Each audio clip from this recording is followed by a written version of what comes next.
All right, cool. What's good? What's good, everybody? Welcome to episode number 20 of the Hybrid Athlete Podcast.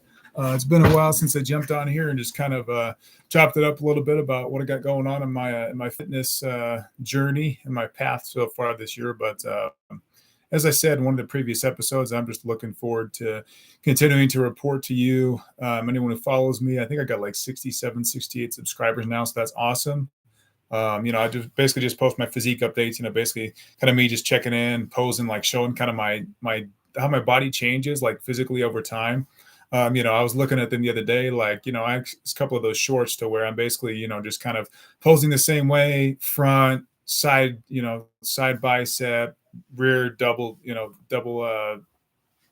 basically double flex. I forget what the bodybuilding name is for it. I think it's just like 90-degree rotation, just kind of showing every angle and showing how my body's changing and getting larger through the winter and then smaller through the spring and summer. So it's been kind of cool to like kind of see the evolution of how I've changed from basically weighing 195, back in December at around Christmas, relatively lean, but now I'm, pretty lean, body fat wise, I'm probably around 10% body fat, I'd say, at least 10%. Weighing about 182, 183. So I woke up, fasted. I went for an 18-mile run this morning, and my body weight is 183.6. So that's, 3 pounds heavier basically than what I was last year. And this basically is a report on what my training plan is for this taper week going into the full marathon on May 5th, as well as kind of a recap, because a lot's happened since I came on here and reported. Kind of gave an episode, I think about 6 to 7 weeks ago, something like that. I think right around the time I finished that half marathon in March. So just to start the report, I'll just kind of dig into basically what's been going on with me with these races and stuff. And I do feel very satisfied in my effort more than I did the previous year. What I mean by that is basically this whole off season, I was pushing the food. I was eating a lot, staying lean though, like, working, basically eating the same, like eating consistent, eating healthy, no cheat meals, nothing like that. But I put on 17 to 18 pounds at least, basically since my Ironman race last year in June. So, the backward kind of review, the retroactive view of that was 2023 second half, put on about 18 pounds, maybe for the first month in 2024, sustain that. I did basically like a CrossFit style competition in Frederick with Sarah's Fitness on January 20th. That went pretty well. I think I got like 4th or 5th place out of 20 to 30 competitive guys that do that. So I was satisfied with that. I mean, that's kind of, kind of a litmus test of where I'm at in terms of like, okay, holding on to my strength, but cardio is starting to kind of, take over the training and stuff. And, I've probably said it half a dozen times on these episodes. It's a sliding scale of your efforts, right? Like you start out, if you want to put on weight, you're not going to be running 30 to 40 miles a week. Vice versa. If you don't want to put on weight, and you want to slim down, you are going to be running 30 to 40 miles a week. Doesn't really matter, it matters how much you eat, but it really matters in terms of getting a stimulus and a response. Your training style is really a big indicator. A guy that does Ironman is professionally weighs 155 pounds, eats sometimes more than a guy that weighs 290 pounds in the off season and is a professional bodybuilder like, Nick Walker or someone like those guys, that basically are 5'6", 5'7", but they eat 5,000 calories a day in the off season and they do minimal cardio. So that's why they look that way. So the type of training really, really does matter. It matters just as much or even more as nutrition, because the whole saying is you can't outwork a bad diet, but also like you can't train like a beast in one area and expect to grow or stay the same in another area. Like I feel really good about my run this morning, but my bench press is going down. I just feel it like I know it. Like I'm going to go hit the weights tomorrow after this 18-mile run today. And I just know like my bench press is not the same as it was in November. It's a give and take. But that being said, like the effort's there. Like I said, a few minutes ago, the effort was there. Like I did 2-a-day workouts with the weights this off season. I stayed on my cardio throughout the off season. Like a lot of times in, October, November, a hybrid athlete like myself is basically running 10 to 12 miles a week still. Like I'll do a 5K run, just to kind of warm up before I hit the weights, smaller muscle group. If I'm doing leg day, it's like a 10-minute bike to warm up. That's it. And I'm hitting legs, like everything, deadlift, squat, even kind of sometimes clean press, whatever it is. So that's a different story. But basically to summarize, I think I put myself in a great position to beat my time from last year in the marathon. My times in the both half marathons leading up to this indicate that. So in my first half marathon last year, which was on March 3rd of 2023, I basically had to stop and go at the end of the race. So I got like an hour and 37 minutes, I think, unofficial time. So I was not satisfied with that. On March 3rd, I wouldn't expect to be, finishing sub 1 hour 30 or sub an hour 32. But I did fail to complete it in its entirety. So this year, basically, I did a half marathon a little bit later on March 24th, but I had about the same training phase, basically, if that makes sense. Like my prep for that race was like 4 to 5 weeks, coming out of 6 months of doing 10 to 12 miles a week, not really training for any racing. But basically, it's a quick turnaround for me. I jump on the calendar and I say, all right, I'm going to run X amount of miles starting in February, and I do it and I execute it. But what happened this year was a good outcome. I basically did the race a little bit later, 2 weeks later to be exact, but the outcome was favorable because I ran an hour 35:40, I think, or an hour 35:30. So, and I still weighed like around 190 pounds at that time. So my weight was dropping, and I'll talk about that in a few minutes, but basically going from that first race to this next half marathon, which happened on April 15th, my weight kept dropping and my time also dropped. So I make benchmark comparisons, and I encourage people who are hybrid athletes to do this. If you're a guy that's like, well, I want to run a race, I want to run a marathon at this weight. Like, it's important to set weight related goals, but it's also important to set like performance related goals at the same weight, because like pound for pound, there's a reason the UFC has a pound for pound, the best fighter in UFC. That's pretty good bragging rights, right? Like if you're 180 pounds and you could bench press 550 pounds, that's a lot more impressive than the guy that weighs 380 pounds and bench presses 605 pounds. So, you want to compare apples to apples in this. And that's what I do with my training as a hybrid athlete is I basically go into the realm of, okay, I know last year I did the same race, the Horsetooth Half Marathon last year. And last year, I believe I got an hour 35:42. This year, I got an hour 33:14 or something. I think it was an hour 33:14 unofficial time, but that's my chip time. So basically, I beat my time by 2.5 minutes. Now, that is very, satisfying to me because I weigh more, but I'm getting a better race time. So I'm heavier when I do the race in April, but my output, like my time, is 2 minutes better. Now, simple basic math, if you extend that to a full marathon, that's 4 minute time difference. I missed qualifying for Boston last year by 4 minutes and 12 seconds, I believe. So basically what's happening is like I'm bridging the gap between like a long-term goal I have, which is to run a sub 3 hour marathon.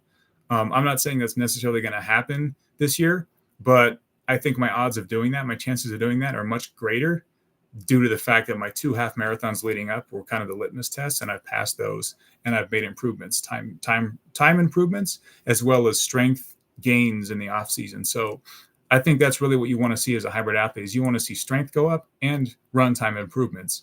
And that's a challenge because the heavier you get, the harder it is to run long distance.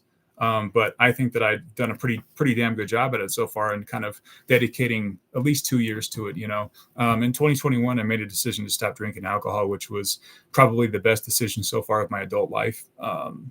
Basically, first would be that, and second would be changing career paths and becoming a data professional, because now I have time to sit, record these podcasts, spend time with my family, train whenever, train at the hours I want, train in the evening, train early in the morning. I don't have to be at work till 8. I usually start at 6 a.m. anyways if I'm not working out in the morning, but basically that flexibility is awesome too.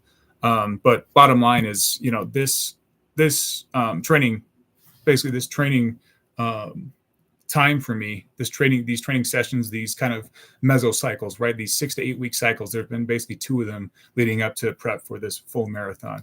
Phase 1 for me going into the race endurance season is get your body adapted. The adaptation phase is tough.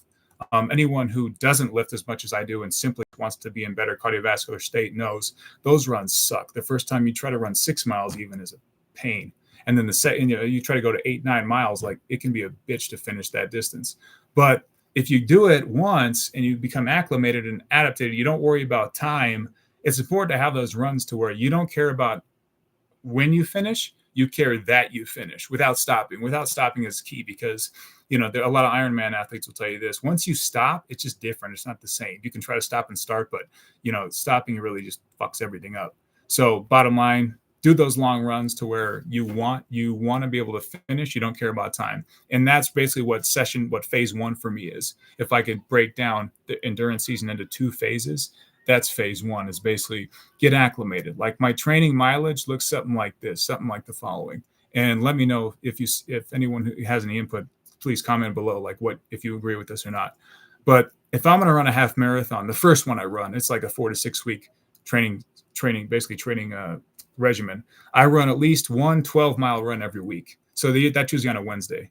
And I'm still lifting weights 4 or 5 days a week, but the weight intensity goes down, the volume, the weights themselves, each rep and set goes down. But we're talking just about running. So basically on a Wednesday, I would do a 12-mile run. And then I turn around on a Saturday and do like probably a 7.5 mile run. So those are my 2 long days in prep for a half marathon. And then in between, though, Monday, Tuesday, Thursday, I'm still running. So like it'll be like a 3 to 4 mile run on Monday, 2.5, maybe a light run on Tuesday. So 3 mile run, 2.5 mile run, 12-mile run. And then basically the next day might be more like HIIT cardio, like boxing, or just like a 2 mile run, or even a 20-25 minute bike ride, something like that. And then I go Friday, a little bit lighter cardio from a cardio perspective, but I hit it again 7.5 miles, at least on Saturday. And then basically your total mileage, you're looking at, twice the distance of a half marathon, probably at least 26 miles for that week in total training volume. And I think that's a good kind of ratio to keep, for anyone who's starting out, or anyone who's in decent shape and wants to do a half marathon. I would follow that regimen. That kind of training volume is basically, run at least 4 or 5 days a week, maybe even 6. But definitely have at least like a long day and one day that's close to being your longest day. And then just kind of in between, kind of get a feel for it, It's nice to have shorter runs that basically increase intensity. Like one thing I did this year versus last year was, if I'm going to run only 15 minutes on a treadmill, I used to run at 9 miles an hour. Right. But now I run at 9.5 or 10 miles an hour. So I'm running 6-minute miles for 15 minutes on a light day for me. Now, people might not think that that's light, but that's where kind of progressive overload comes in from a endurance training perspective. Like guys that run that fast for an entire marathon that are damn near winning them, they're basically able to sustain that because they don't start out. There's a way to get there, right? It's just like weightlifting. It's either run longer and don't care about how fast you go, or run fast and don't care about how long you go. So I do both. And during the adaptation phase for me, phase one, right, that we're talking about, that has really driven some more performance for me. And performance meaning like, 2 to 2.5 minutes improvement on a half marathon time for me is a big deal, especially when you combine a 3-pound weight increase. And I think I'm just as lean. I mean, I always keep a bunch of photos of myself, taking pictures, and I post those shorts on my channel at the same spot in my bathroom with like the kind of the blank, just the sliding door in the background, like, so I can see, and anyone who follows me can see, all right, this guy knows what he's doing. Like you can definitely see a stark difference between, and I post comments on him like 195 pounds around Christmas. Now I'm like 182, 183. Like I said, I woke up fasted. I not completely fasted, but I mean, I had a big meal the night before, but I didn't eat anything before I ran. I had like half a banana and like a scoop of peanut butter and a bunch of caffeine, and that was it this morning. But basically, I weigh 183.6 pounds fasted and after an 18-mile run where I lost a lot of fluids. So probably when I'm carved up and when I'm well rested in the evening, I weigh 187, 188 because my weight will fluctuate. Bodybuilders, for example, like their weight fluctuates 8 to 10 pounds a day, depending on when they get their weight on the scale. So, yeah, what I'm trying to say is like that the volume is kind of lined up, and the intensity, varying intensity from a cardiovascular perspective, has lined up to basically me making some good improvements and building some confidence, which is great because now I feel like I have a good shot at, hitting. If I don't hit 3 hours, I might hit 3:02, at least break 3:03, which would be great because I feel healthy, I feel strong. So, I don't feel, for example, like this morning I hit the 18-mile run in about 2 hours, 9 minutes, 2 hours, 10. So that's basically like a 7-minute, 5-second pace, which is pretty much what I ran last year's marathon at. But I take two things into account. this marathon in Colorado and Fort Collins is net downhill, especially for the first 13 miles. So it's expected of me that I break an hour 30 in the first half marathon because it's net downhill, like, I don't know, 1,000 feet or something crazy. And then we hit like a big hill at mile 17. So, that's kind of something to be prepared for. But bottom line is, like, the paths that I run when I'm training, they're challenging. Like, there's a series of hills, like it's a lot of elevation gain and change, like basically gain and loss in elevation over the course of that distance plays a role. It plays a big difference as opposed to just running flat. As I would argue that running flat, if the net gain from start to finish is zero, but one of the courses is completely flat, like just straight flat, like Kansas or Nebraska or something, I mean, that would be easier than to basically gain 500, lose 500, gain 500, lose 500, and then do that 3 or 4 times and then run the same distance. Yeah, net is zero, but you added in, I mean, it's just simple math. It's like physics. I'm sure there's some physics equation that can explain that and kind of quantify it. But what I'm getting at is that I've chosen and I've measured training courses for me in my city and just on the streets and basically on desirable paths where I don't hit traffic lights and stuff, to where I can consistently train and push myself and use benchmarks to basically measure my performance. Now, what I'm going to get into is phase 2 of training. And phase 2 of training was a different ballgame for me this year. Last year, I wasn't lifting as intense of weights throughout my entire marathon prep. Last year, I'd take a full day off. I'd maybe do light weights. And then the following day, so it'd be like 48 hours, would be basically like a light bike ride, like maybe arms or something at the gym, and that's it. And then I go for a long run. This year was different, and I pushed myself, and I failed twice and actually had to call an Uber twice, which I wasn't expecting to do, but it didn't really break me down. It didn't really break my confidence because I know I was pushing myself super hard. Like, I was trying to run 17 miles like the day after a pretty heavy weight session, or even the day after training, 5 days in a row. My 6th day of training was go out on Saturday and try to run 17 miles just after a half marathon. So I'm trying to extend my distance, not allow myself to recover completely, which might have been dumb from some people's points of view, but I liked it because I would literally run until my body was like, felt like it was breaking down. I couldn't run. And I was like, I felt just like totally crushed and destroyed. But what happened, I feel like, to me was I was able to get a feel for, my threshold, my pain tolerance and my pain threshold, which plays a role when you're running a marathon. I mean, when I think about kind of those final few miles, at least for me in a marathon, because I don't run all year, I don't only run. It's basically a mental game too, to not stop after 22 or 23 miles. So for me, I think gaining an advantage of, okay, I know that I'm suffering through training, but I really like putting my entire body, my nervous system through quite a bit. I'm not injured, so I'm fortunate in that, but I feel like I put myself in a position to not be injured because of how I train weights and run and how I schedule everything. But bottom line is that I failed twice, basically, and where compared to last year, after a half marathon, I didn't fail. But the difference is, like I said, my weight has gone up 3 to 4 pounds, and I feel confident that's like all muscle pretty much. Like, my body fat percentage is still the same, but I've put on muscle, which is the goal of being a hybrid athlete. Any of you guys that are trying to be hybrid athletes should want to dominate in weightlifting, like train like a beast still, like you're never going to be like a huge guy. You're never going to be like, 220 and ripped. But, for me, if I can be 195 pounds and still, run a marathon at the pace I'm running, put on another 6 to 7 pounds of muscle, 8, 9, 10 pounds of muscle over the next year or two, that would be awesome. It's not easy to do, but I feel like I've accomplished, some pretty good muscle mass gain over the course of 3 years of off on. You know what I mean? Like 6 months of weights, but still running, and then 6 months of running, but still weights. So I'm happy with where I'm at. And this morning's run was really a big confidence builder for me. And it kind of it gave me the desire and I felt inclined to basically come on YouTube and basically make this episode for whoever sees it, even if it's 3, 4, 5, 6 people. I think it's still worth it because I've learned a lot about basically just sticking to the plan and not letting these fluctuations kind of affect you. I like watching some podcasts from JJ Redick because he talks a lot about the NBA.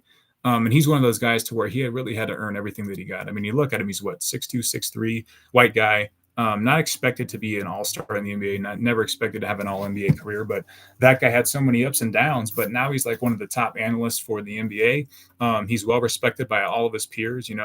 Stephen A. Smith respects him.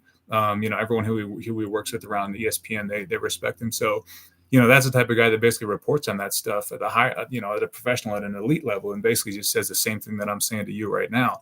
Is like, you're going to have plenty of ups and downs, but you don't expect, you expect, you don't necessarily expect, from my point of view, how those ups and downs are going to come, but you do know, and you have the confidence of how you're going to react.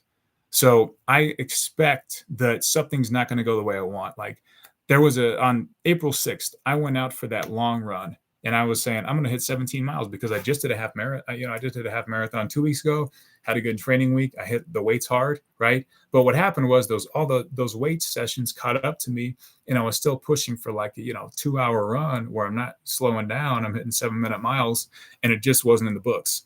I literally stopped, and I was like, I felt more exhausted after I stopped. It was only like 12 miles, I think 11, 12 miles. I felt more exhausted when I stopped then to when I finished my first half marathon this spring on March 24th, like over 2 weeks ago. So I was in better cardio shape. I was more adapted, but like everything that I pushed myself hard leading up to that. And for me, that was a mental down. Like, I felt kind of like discouraged, like, fuck, like I had this whole training session lined up, like, all right, I'm going to hit this big run here. And then I'm going to go and I'm going to basically take a week off and go hit it again the next weekend.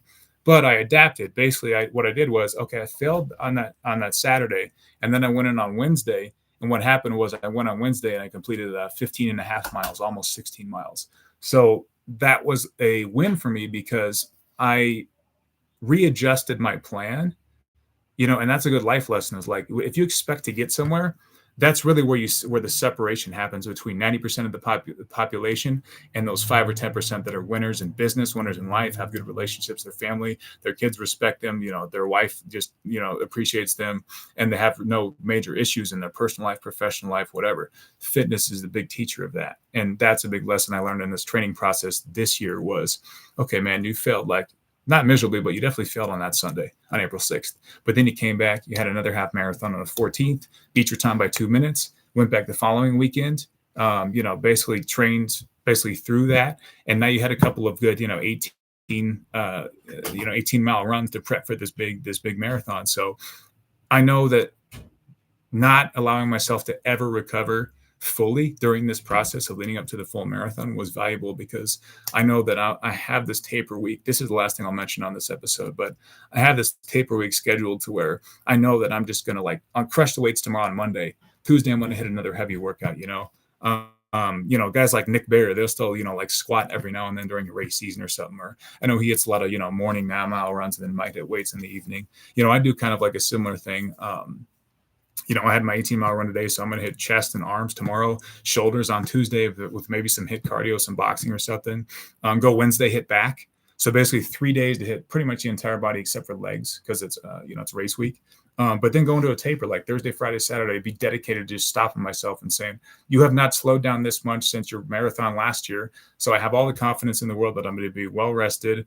I'm going to be kind of, I'm not going to say carved up, because I'm pretty much on a more ketogenic diet, which I'll also explain at the end of this episode. But basically, that's kind of where my mindset's at. Is I know that the total volume was shortened slightly, but that's due to effort, and that's due to basically just focus on pushing myself as hard as I can, both in weights and in cardio, while I'm still trying to do a marathon. So I know that I realized that the outcome is not going to be as good as it is if I was just running year round, but I don't want that. I mean, I've made a firm decision for me, like personally, is I want to be a hybrid athlete. Like, I want to be kind of, hard to kill in every area, like I want to turn around and I want to start repping 315 on the squat rack, 3 months from now, 4 months from now, after I finish my race season. I want to try to bench. I topped out at benching like 265 this last year.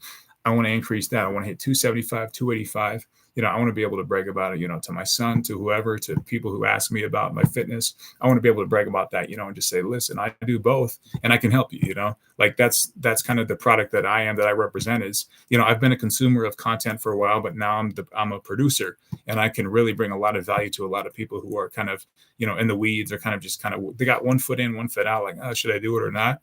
I'm a pretty regular day guy. I mean, I make sacrifices, like I eat the same thing all the time, but it doesn't like there's balance. Like, and I did an episode, I think it was episode 5 or 6 last year. There's so much balance and there's so much discipline and regimen that you can find from doing this hard training.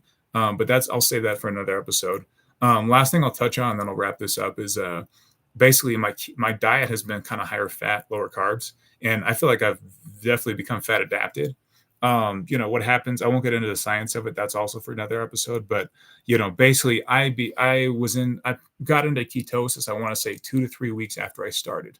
So that included for me like bacon with egg whites in the morning, peanut butter, a lot of avocados, so high fat, low carb, for basically those foods that are kind of more of like the energy source, so to speak. Like, you want to stay stable with protein intake. No matter what kind of diet you do, it's all about protein. They're the building blocks for everything, obviously. So my protein intake has still been, at least 200 grams of protein, probably 215 to 220 on this keto diet, just because I also need some calories from protein as well, sources, just because I'm so low on carbs. But the increased fat intake comes from meat, 80%, 20%. 80-20 ground beef has really been added in. So, if I eat a whole pound of 80-20 ground beef, that's got, 800 calories or something. It's got, almost 100 grams of fat, but still, 75, 80 grams of protein, I think. So the profile on that is like ideal. It's optimal for basically getting into ketosis, getting your protein needs, and also getting some of your micronutrients. Ground beef has B vitamins, zinc. I've still been supplementing on all my micronutrients. Anyone who uses one of my diet templates can really, they can be, provide testimony to that. Like these programs have all the micronutrients depending on what foods you select. Like if you're not eating any, fish or seafood, like you're going to need some omega-3.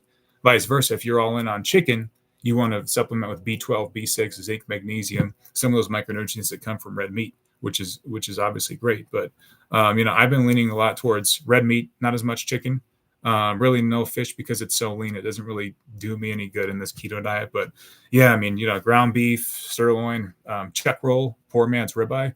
That's been a great option for me. So there's I'll definitely have to do my next episode 21 on dieting and through this process, because I think that the diet has been a reason, higher fat diet has been a reason why I feel stronger in my weight workouts, and also B, I just have maintained more muscle mass through this process of training for a full marathon. Because anyone who's done a marathon before knows it's rigorous training. You can't just make a decision and in 2 weeks be ready. It takes me at least a month or two to be ready, just due to the fact that I train so hard on weightlifting year round, pretty much. So I think that's been plenty for this episode. Definitely talked a lot. But yeah, I hope anyone who sees this gets some value from it. And feel free to reach out, contact me. I got my website. Contact me there in the blog or in the chat. Contact me here on these videos in the comment section. Send me a direct email, nathanielrv91@gmail.com. That's kind of my non-professional professional email, so to speak. Not my email for the company I work for, but my personal professional email. So I'll always see the emails there. So thanks for listening. Thanks for watching. I hope you got something good out of it. And we'll be looking forward to chatting with you next time. Thanks, everyone. Take care.